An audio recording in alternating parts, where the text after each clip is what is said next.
T'es une personne à succès qui veut s'élever encore plus haut dans toutes les sphères de sa vie. Tu veux trouver l'équilibre en dépassant tes objectifs financiers, de carrière et personnels. Chaque épisode va te donner des trucs concrets basés sur la science pour aller chercher la vie que tu désires. Merci de passer ces quelques minutes avec moi. C'est un départ.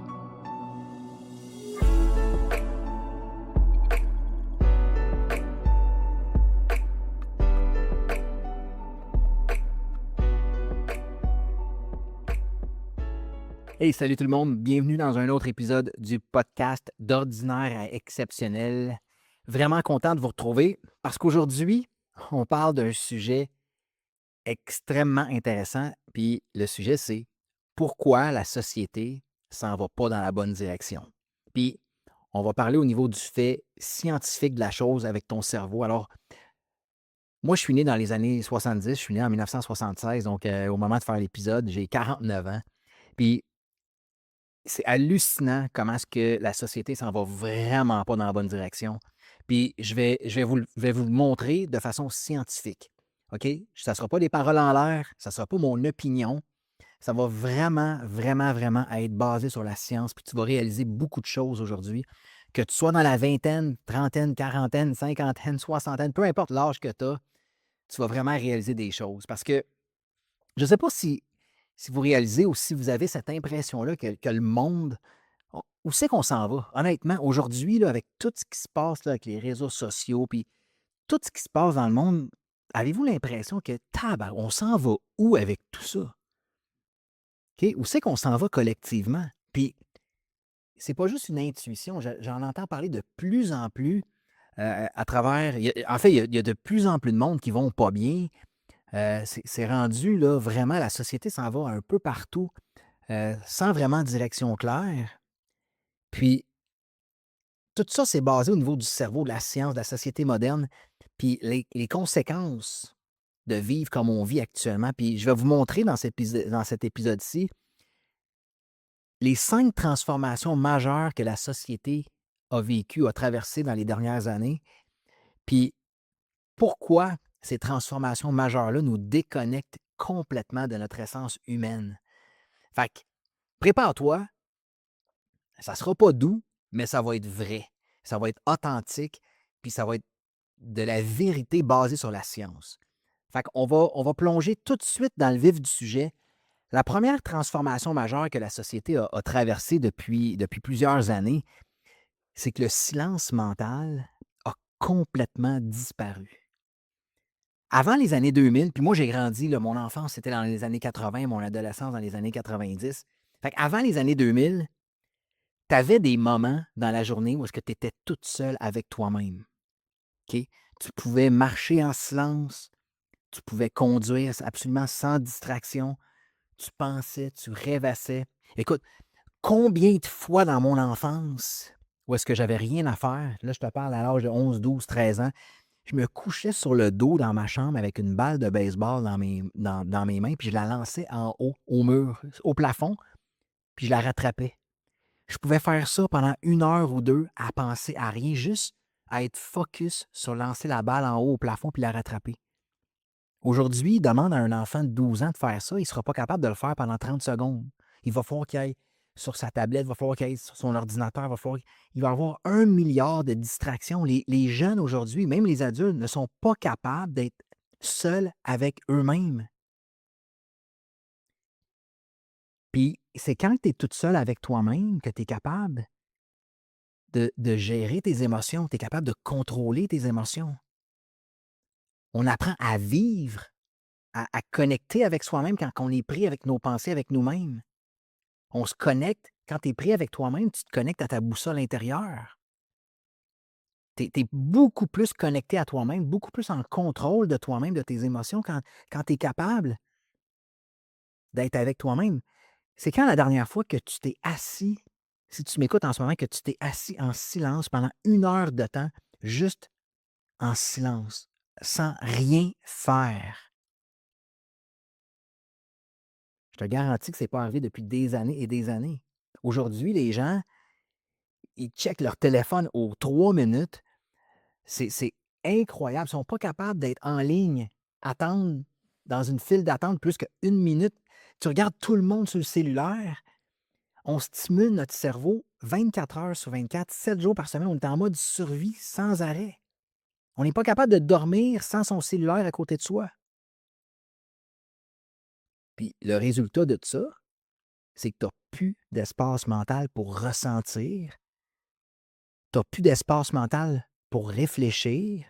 Tu n'as plus d'espace mental pour choisir consciemment ce que tu désires.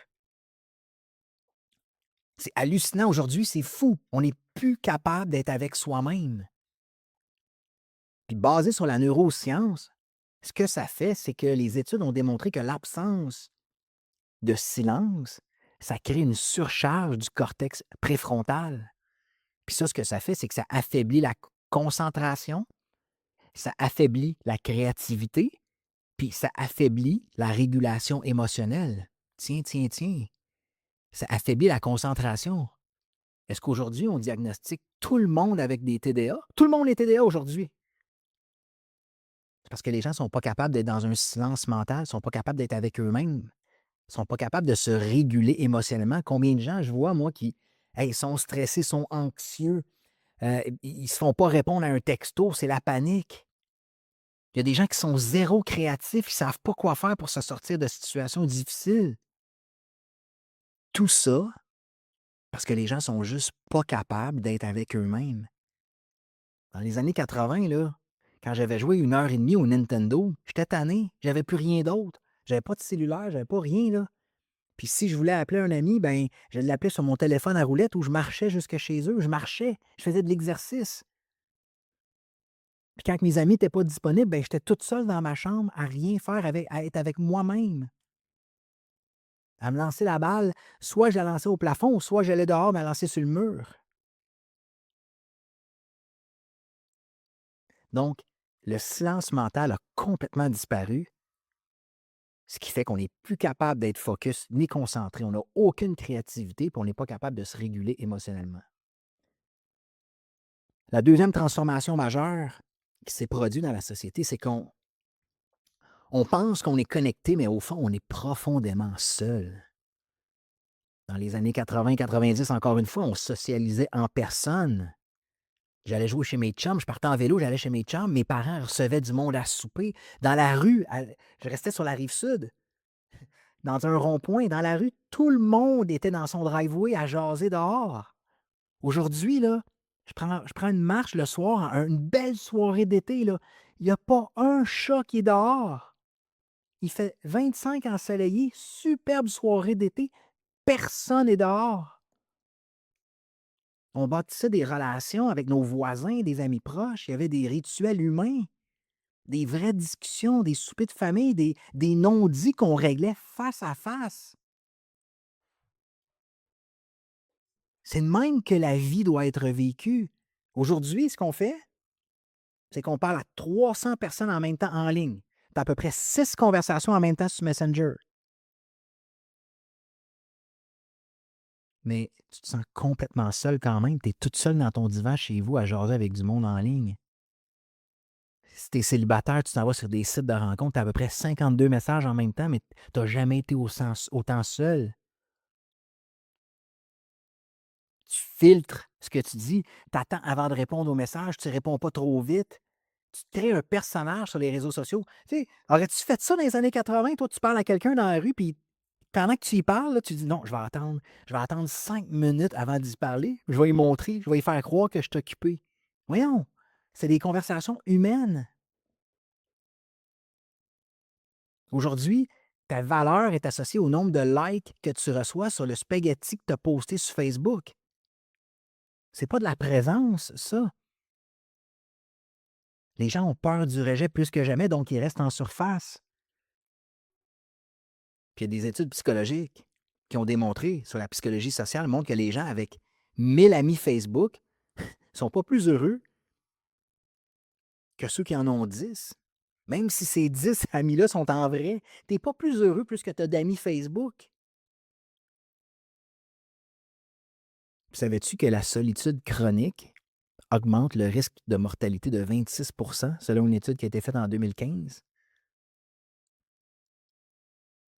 Fait qu'on est plus que jamais, on est seul malgré qu'on pense qu'on est connecté. La troisième transformation majeure que la société a subie, c'est la résilience. Elle a été remplacée par l'hyperprotection.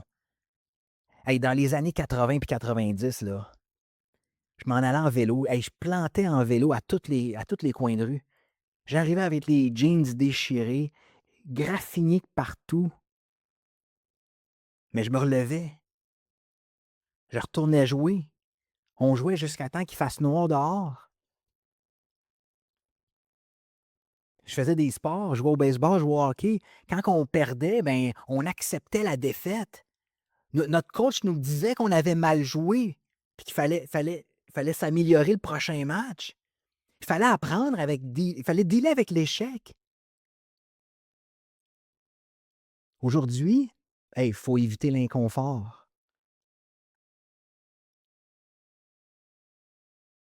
Il faut vivre dans un safe space. Il faut tout soit hyper confortable. Il ne faut jamais contredire personne. Il faut que tout soit rapide, tout de suite. Pas question de faire des efforts pour avoir les choses. Ça nous prend tout de suite. On donne, dans les sports compétitifs, on donne des points bonis pour la défaite.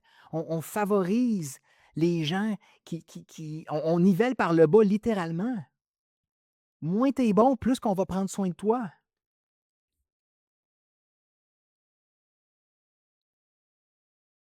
Puis ce que ça fait, c'est qu'on se ramasse avec des adultes hypersensibles, incapables de tolérer le stress de la vraie vie. Hey, c'est correct qu'un enfant de 10 ans échoue et qu'il soit pas bon à quelque chose. Ça ne veut pas dire que c'est pas un bon être humain. Il faut lui enseigner que l'échec qu'il vient de subir dans son sport n'est aucunement relié à sa valeur personnelle. Ça ne fait pas de lui une moins bonne personne, mais ça fait de lui quelqu'un qui doit s'améliorer s'il veut gagner. Parce que dans la vie, là, quand il va arriver dans la vie adulte, puis il va arriver sur le marché du travail, il va falloir qu'il performe. Mais s'il a été protégé toute sa vie, il va faire quoi pour performer puis faire face à l'adversité? Comment il va faire face au stress de la vie s'il n'a jamais appris à être résilient? Donc aujourd'hui, on est pris dans une société avec des gens qui s'effondrent au premier obstacle. Il n'y a aucune espèce de résilience parce qu'on n'a jamais appris depuis 20-25 ans aux gens, aux enfants, aux ados, aux adultes, à bâtir leur tolérance à la douleur psychologique. C'est correct de souffrir. C'est correct d'échouer, d'avoir mal. C'est là-dedans qu'on apprend. C'est là-dedans qu'on devient solide. Il faut être capable d'apprendre à dealer avec l'inconfort. Mais aujourd'hui, on protège tout le monde. Il ne faut pas qu'ils ressentent la douleur.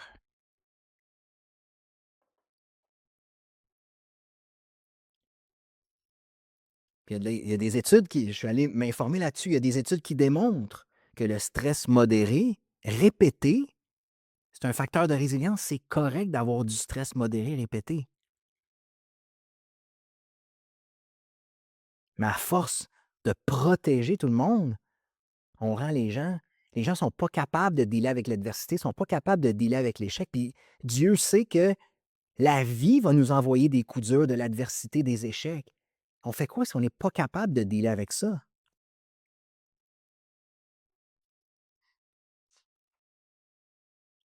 Le- la quatrième transformation majeure qui s'est passée dans la société, c'est que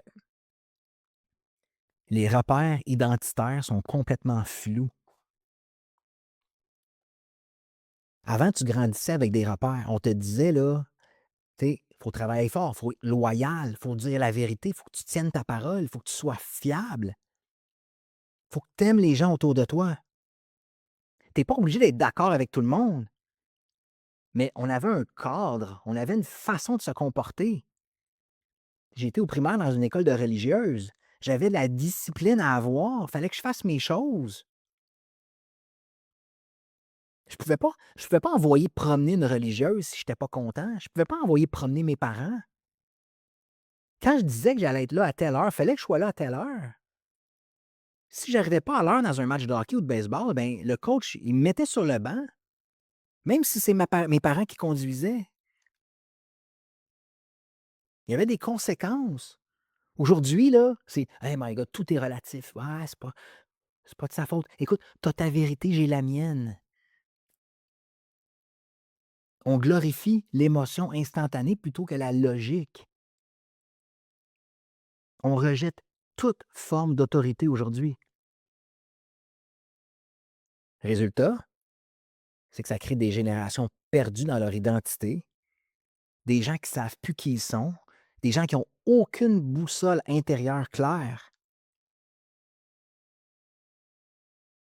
Puis encore une fois, c'est prouvé psychologiquement que les jeunes adultes qui ont une identité claire sont beaucoup plus stables émotionnellement, plus satisfaits dans leurs relations et plus résilients face à la pression sociale. Ça prend un cadre, ça prend des limites. Aujourd'hui, tout le monde est perdu. C'est correct, tu m'as manqué de respect, c'est parce que tu filais pas. C'est un peu de la merde, ça. Mais on tolère tout ça. La 5e transformation majeure que la société a vécue dans les dernières années, c'est que maintenant, on vit pour être vu et non pour se sentir vivant. Avant, là, les gens voulaient bâtir une vie en silence. Ils travaillaient fort, ils faisaient ce qu'il y avait à faire. Les gens voulaient une vie solide, alignée, réelle. On vivait pour soi. On avait des objectifs. Quand j'étais plus jeune, j'avais une carrière de baseball que je voulais atteindre. Je n'allais pas me pavaner sur les réseaux sociaux. Je travaillais fort. Le matin, je me levais, j'allais m'entraîner. Je ne mettais pas un pause pour montrer mon six-pack, à quel point il a évolué. Je partais m'entraîner, je travaillais fort. Puis j'ai été capable d'atteindre des niveaux quand même intéressants. J'ai joué dans les équipes canadiennes. J'ai été repêché par une équipe de baseball professionnelle. Mais j'avais une ligne directrice. Je bâtissais ma vie en silence, pas pour être vu par tout le monde, pas pour me pavaner puis me vanter. Hey, je pense que j'ai eu un article dans toute ma jeunesse dans le journal local. Aujourd'hui, un jeune fait l'équipe Bantam 2B de Saint-Hippolyte, puis écoute, c'est partout sur les réseaux sociaux, puis hey my God, bravo mon petit Jérôme, quel accomplissement! Ben non, tu viens de faire ce que 500 millions de jeunes ont fait. Mais c'est pas grave, il se sent vu, il se sent spécial, mais il n'a rien fait de spécial. Fait que ce que ça fait, c'est qu'on normalise la médiocrité, on normalise ce qui est normal. Je veux dire, on idéalise ce qui est normal. Si tu veux une vie solide, il faut que tu travailles fort, il faut que tu réalises des choses que peu de gens sont capables de faire, il faut que tu te démarques. Mais aujourd'hui, les gens, ils veulent que leur lifestyle ait l'air inspirant sur Instagram. Hey, check mon lifestyle. Tu penses à comment je pourrais bien paraître sur les réseaux sociaux avant ton bonheur.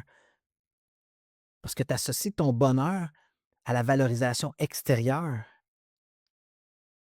Il y a des gens qui partagent plus de photos de couple sur les réseaux sociaux que de bonheur, que de moments sincères, que de moments de bonheur dans la vraie vie en couple.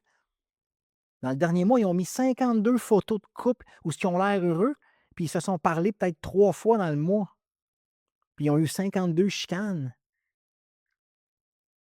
Puis ce mode de vie-là, ça crée un écart immense entre ce que tu vis réellement et ce que tu montres. Puis cet écart-là, c'est ce qui crée la dépression silencieuse. Puis encore une fois, beaucoup d'études ont démontré, plus que tu utilises les réseaux sociaux pour te comparer, plus tu vas ressentir de l'anxiété, du vide et un manque de confiance. La dopamine que tu génères avec ça est éphémère. Elle ne nourrit aucune forme de bonheur durable. Fait qu'on fait quoi avec tout ça? Est-ce que tu veux être l'exception dans ce monde qui est en train de virer fou? Dans un monde où est-ce que tout le monde est en train de s'éteindre? Bien, si tu veux être l'exception, il va falloir que tu apprennes à couper le bruit. tout le bruit extérieur. Il va falloir que tu apprennes à revenir au réel. Il va falloir que tu apprennes à chercher la vérité et non la validation.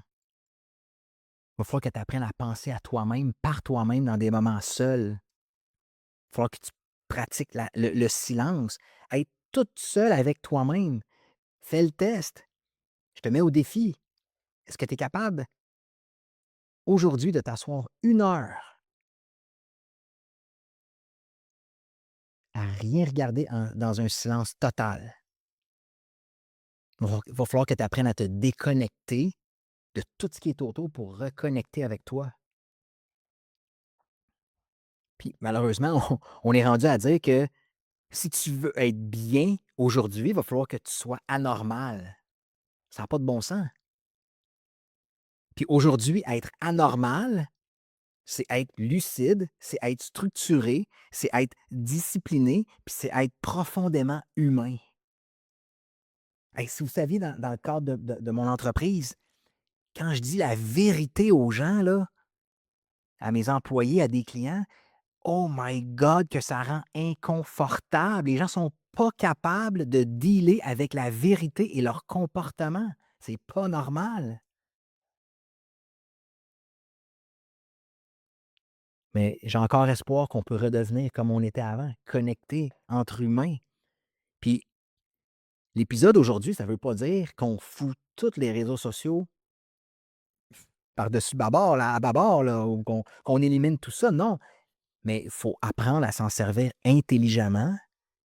Il faut apprendre à reconnecter avec soi-même et être bien avec soi-même. Donc, j'espère que l'épisode d'aujourd'hui t'a plu. Puis j'espère que ça t'a réveillé un peu sur tes habitudes et comment tu te sens par rapport à tout ce que tu vis. Parce que la société s'en va vraiment dans une direction où est-ce que je ne sais pas où est-ce que ça va aller tout ça, mais toi, tu peux faire une différence dans ta vie en apprenant à reconnecter avec toi. Fait que j'espère que l'épisode t'a plu. J'espère que ça t'a réveillé. Puis on se reparle dans un autre épisode la semaine prochaine. All right? Ciao, à bientôt.